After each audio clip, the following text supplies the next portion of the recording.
Hello Changer, selamat datang di podcast episode pertamaku. Yeay.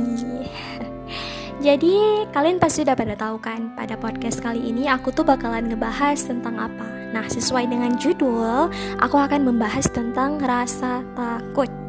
Kenapa sih aku milih topik ini menjadi topik pembicaraan pertama di episode pertama podcastku?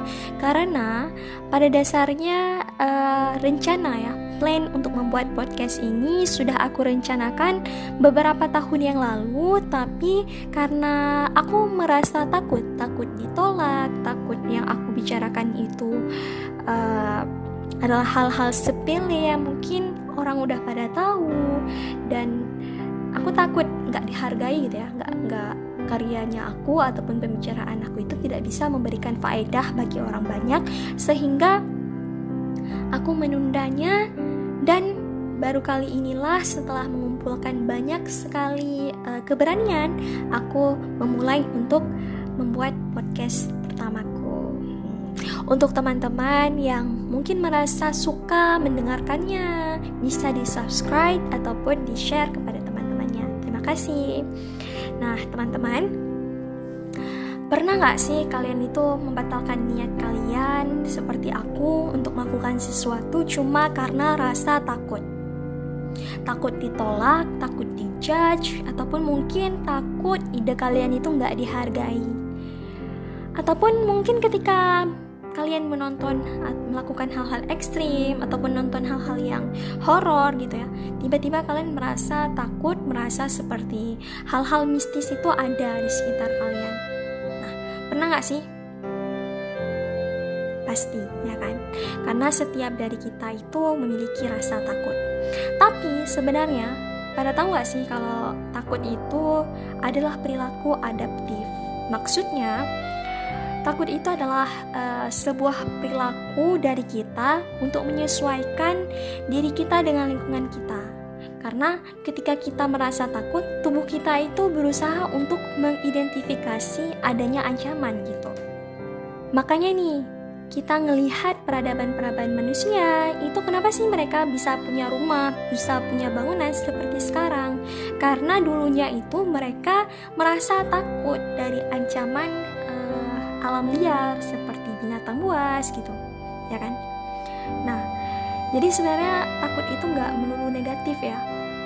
Takut itu memberikan kita rasa yang lebih was-was untuk lebih waspada kepada ancaman yang ada di sekeliling kita. Nah, ngomong-ngomong tentang rasa takut nih teman-teman. Jadi sebenarnya di dalam otak kita itu ada jaringan saraf yang namanya amigdala. Normalnya setiap orang itu punya 2 amigdala. Apa sih peran amigdala ini? Amigdala inilah yang berperan dalam mengontrol rasa takut pada diri kita. Jadi si amigdala ini teman-teman, dia bertanggung jawab atas persepsi emosi yang ada pada diri kita. Misalnya emosi takut, marah, sedih, ya gitu, bahagia dan lain sebagainya. Serta agresi pengendalinya. Artinya ketika dia si amigdala ini mampu memberikan kepada kita rasa takut, rasa marah, rasa sedih, tapi dia juga mampu mengendalikan terhadap rasa-rasa itu. Jadi tergantung kepada yang menggunakan amigdala ini, artinya tergantung kepada kitanya gitu ya. Kita bisa mengendalikannya gitu. Jadi si amigdala ini dia membantu untuk menyimpan kenangan peristiwa dan emosi sehingga individu mungkin dapat mengenali kejadian serupa di masa yang mendatang gitu. Contohnya nih, misalnya teman-teman sering melihat kedua orang tua berantem gitu ya, sehingga kalian takut untuk menjalin hubungan romantis di masa yang akan datang dengan seseorang. Jadi hal-hal seperti inilah yang menjadi peran si amigdala ini. Atau mungkin di masa kecil kamu itu pernah digigit sama binatang, sama kucing kesayanganmu, sehingga sampai sekarang ketika melihat kucing itu kamu merasa berusaha untuk melindungi diri gitu, karena kamu pernah memiliki ketakutan terhadap gigitan itu, maksudnya, maaf ya. Jadi kamu berusaha untuk melindungi diri kamu dari ancaman itu dengan lebih kuat gitu. Nah, jadi itu kurangnya si amigdala.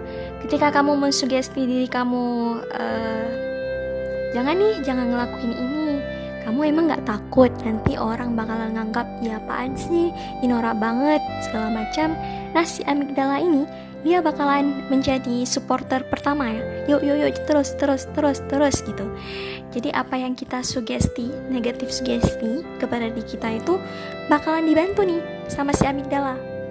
Bakalan dibantu supaya kita benar-benar yakin dengan pikiran negatif kita, dengan rasa takut kita. Tapi bagusnya si amigdala ini kan seperti yang aku katakan tadi, dia itu punya sistem pengendali. Artinya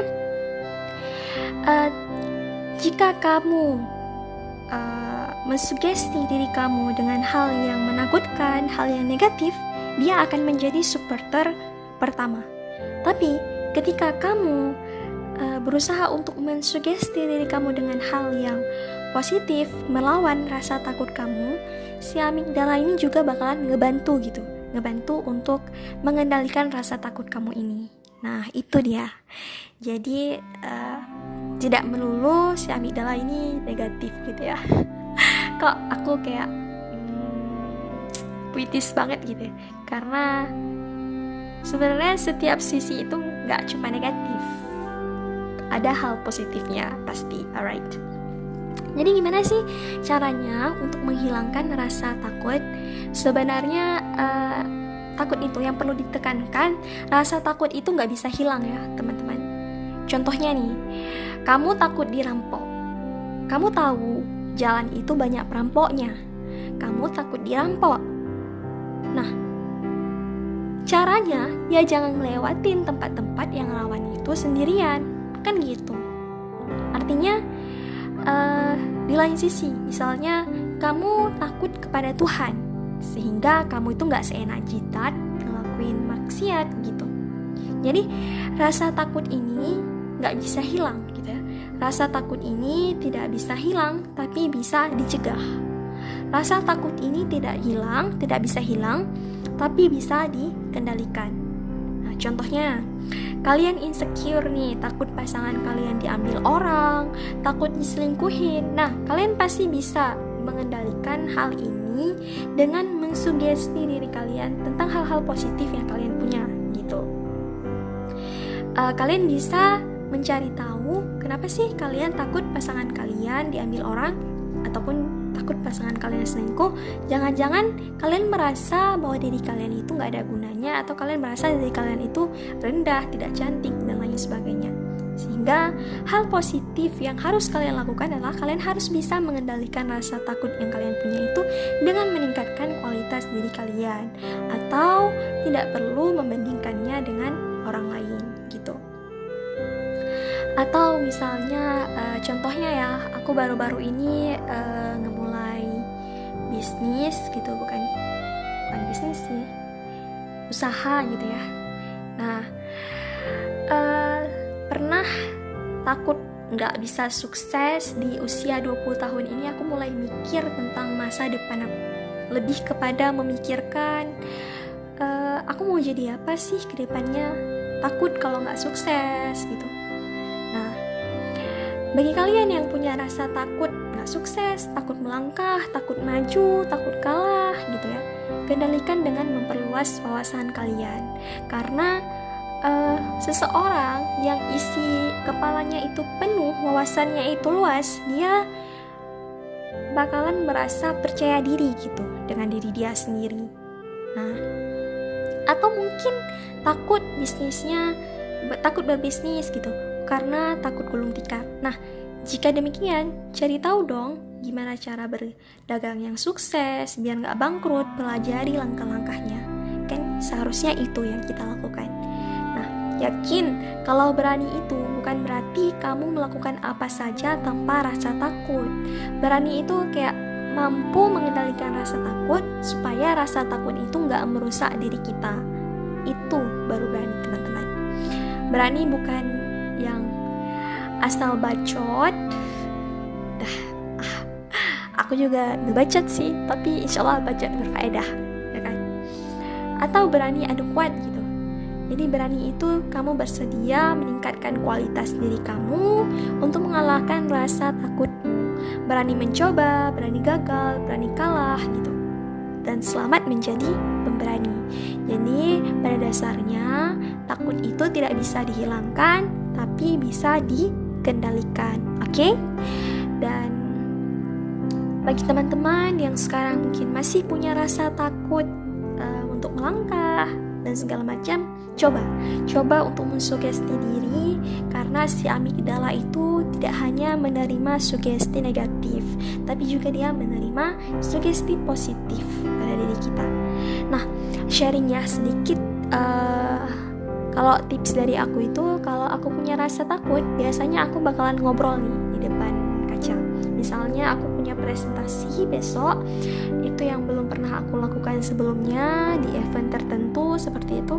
Nah, aku bakalan ngelatih diri aku di depan kaca. Biasanya aku bakalan sugesti diri aku sendiri. Ngapain sih kamu takut? Kamu ini bisa, yuk cepat.